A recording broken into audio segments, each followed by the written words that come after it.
ஆபீஸினுடைய வேர்களை அழிச்சிடணுங்க. எப்படி ஒரு மரத்துல வேற அடிச்சிட்டோம்னு வச்சுக்கோங்களேன், மரம் பட்டு போயிடும். ஒரு மரத்தினுடைய ஒரு ஆலமரத்தினுடைய வேற அழிச்சிட்டு என்ன ஆயிரும், மரம் பட்டு போயிருங்க. அப்படின்னு என்ன அர்த்தம்னா, இந்த போஸ்ட்மேனை அழிச்சிட்டான்னு வச்சுக்கோங்களேன், இந்த போஸ்ட்மேனை தூக்கி ஒரு குடோன்ல சாத்திட்டோம்னு வச்சுக்கோங்களேன், நம்மளுக்கும் அவனுக்கு சம்மந்தமே கிடையாது. நீங்க நினைச்சிட்டு இருக்கீங்களா இங்க போஸ்ட்மேனுக்கு மட்டும்தான் பிரச்சனைன்னு? அப்படியெல்லாம் கிடையாதுங்க. போஸ்ட்மேனுக்கு மட்டும் பிரச்சனை கிடையாது, ஜிடிஎஸ்க்குமே பிரச்சனை. ஜிடிஎஸ் ஆபீஸ்ல இருக்கிற ஏபிபி இருக்காங்க இல்லையா, அவங்களுமே இங்கதான் வர போறீங்க. அப்ப இந்த ஐடிசி அப்படிங்கறது ஒண்ணு நம்மளுக்கு முன்னாடி இருக்கிற ஒரு நாசகரமான ஒரு திட்டம். அந்த திட்டத்தை எதிர்க்கணும்னா இந்த கூட்டம் எல்லாம் பத்தாது.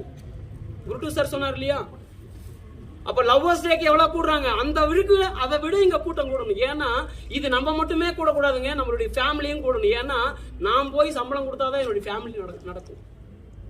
என்னுடைய ஃபேமிலி நடக்கும். நான் போய் சம்பளம் கொடுத்தாதான் என்னுடைய குழந்தைங்க படிக்க வைப்பாங்க.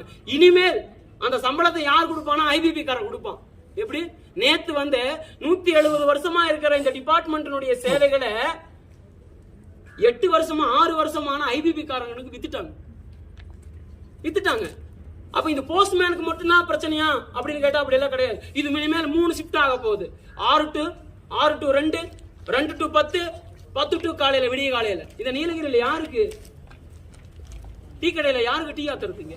ஆளே இல்லாத டீ கடையில 8 மணி 8 to 8 இங்க ஆளு கிடையாது.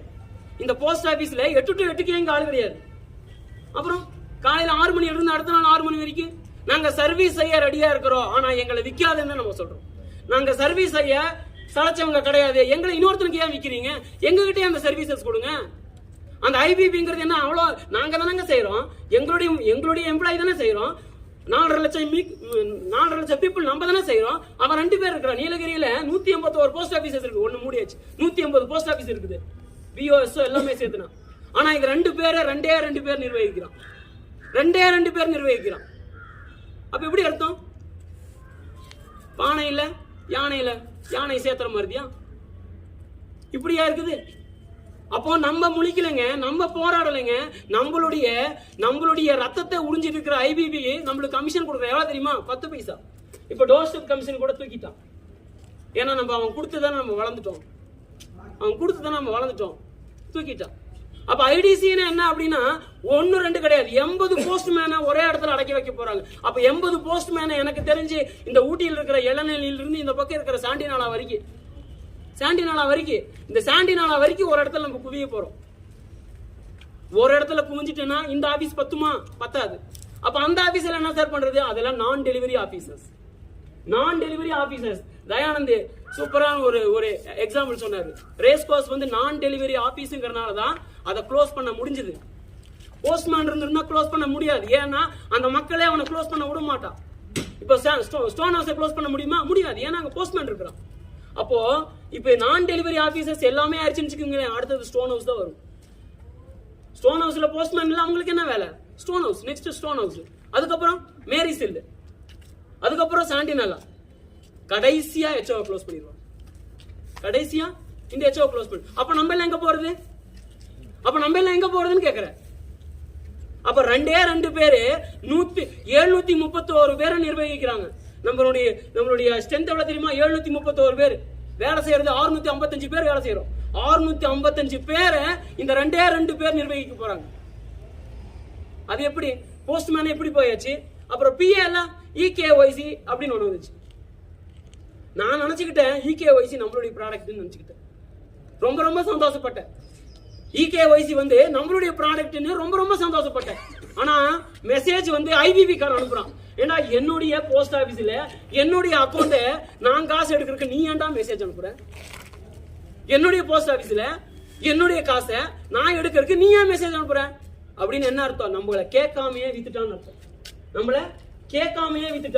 அப்ப ஏன் வித்தான் அப்படின்னு பாத்தீங்கன்னா 2022லயே நீ வந்து நக்சலைட்டுக்கு தீவிரவாதிக்கு என்ன பண்ணிட்ட? நீ காசை அள்ளி கொடுத்துட்ட. அதனால இந்த யூனியன் உனக்கு வேண்டாம் அப்படின்னு டீரெகக்னைசேஷன் பண்ணிட்டான். டெல்லியில விவசாயிகள் போராடுறவன் நக்சலைட்டான். என்னுடைய சொந்தங்கள், என்னுடைய அப்பா, என்னுடைய மாமன், சீமான் சொல்ற மாதிரி எங்க அப்பா எங்க மாமன், அவனுக்கு காசு நான் கொடுக்காம எவன்டா கொடுப்பான்?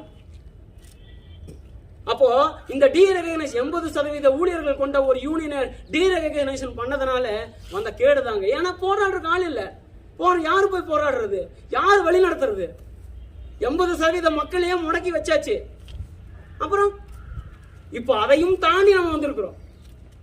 ஏன்னா அங்கீகாரம் என்பது அவன் கொடுக்க தேவையில்லை, நம்ம கொடுக்கறது, நீங்க கொடுக்கறது. இத்தனை பேர் வந்திருக்கீங்களா? அங்கீகாரமே இல்லாத யூனியனுக்கு இத்தனை பேர் வந்திருக்கீங்களா? இதுதான் அங்கீகாரம். இதை தவிர நம்மளுக்கு வேற என்ன ஒரு அங்கீகாரம் வேணும்? கண்டிப்பா இந்த இந்த அங்கீகாரம் தான். அப்போ போஸ்ட்மேனை பிரிச்சாச்சு, பிஏ பிரிச்சாச்சு. அப்ப இனிமேல் நீங்க எஸ்பின்னு ஒருத்தர் இருப்பாரா அப்படின்னு கேட்டா அவர் ஐவிடிசிக்கு மேனேஜர் ஆயிடுவார். எம்எம்எஸ்க்கு மேனேஜர் தான் இருக்காரு, ஆர்எம்எஸ்க்கு மேனேஜர் தான் இருக்காரு. அப்ப ஐடிசிக்கு யாரா இருப்பா? ஒரு ஏஎஸ்பியோ ஒரு எஸ்பியோ மேனேஜர் ஆயிடுவாங்க. அப்ப இவங்க எல்லாம் மேனேஜர் ஆயிட்டு அப்புறம் அவருக்கு என்ன வேலை? அவர் கோயம்புத்தூர் கூப்பிடுவாங்க. அப்போ உங்களுக்கும் பிஏவுக்கும் ஜிடிஎஸ்க்கும் சம்பந்தமே இல்லாத ஒரு ஆபீசர்ஸை உருவாக்க போறோம். அப்போ மீதி இருக்கிற 127 பிஓ இருக்கு இல்லையா, அது எல்லாமே சிங்கிள் ஆயிரும். அப்ப இப்பவே மிரட்ட ஆரம்பிக்கிறாங்களே, ரெண்டு பேரே ஒரு ஆள் ஆக்கிடுவேன், ஒரு ஆளை எல்லாமே ஆக்கிடுவேன். அதே தாங்க காலப்போக்கில் நம்ம என்ன ஆக போறோம்? இந்த 170 வருஷ பாரம்பரியம் மண்ணோட மண்ணா ஆக போறதா இந்த ஐடிசி. இந்த ஐடிசி மட்டும் கிடையாதுங்க, இந்த போஸ்ட் ஆபீஸ் ஆக்ட் 2023 இதனுடைய முதல் கோரிக்கையே இந்த போஸ்ட் ஆபீஸ் ஆக்ட் 2023 ஒழிக்கிறது தான். ரெண்டாவது கோரிக்கை தான் ஐடிசி. ஏன்னா அங்கிருந்து தான் இவன் வந்திருக்கான், அவனுடைய தம்பி தான் இவன். அப்ப நம்ம எந்த அளவுக்கு போராடணும்? நம்ம நினைச்சிட்டு இருக்கிறோம் இது நம்மளோட முடியுதுன்னு. நம்மளோட முடியாதுங்க. அதிகாரிகள் நினைச்சிட்டு இருக்காங்க எங்களுக்கு இது பிரச்சனை எல்லாம் நினைச்சிட்டு இருக்காங்க. நம்ம எல்லாம் இல்லைன்னா அவன் யாருங்க? எங்கெங்க டீ ஆத்துறதவன்? நம்ம எல்லாம் இல்லைன்னா நம்மளுக்கு தானே நம்மள நிர்வகிக்கிறது தானே அவங்க இருக்கிறாங்க. அப்ப நம்மளே இல்லைன்னா அவங்க எப்படி நிர்வகிக்க முடியும்? இப்படிதான் அடுத்தடுத்த போராட்டங்கள் போகும். அப்ப புது பசங்க எல்லாம் யோசிக்கலாம், நான் இந்த டிபார்ட்மெண்ட்ல இருக்கணுமா வேண்டாமா?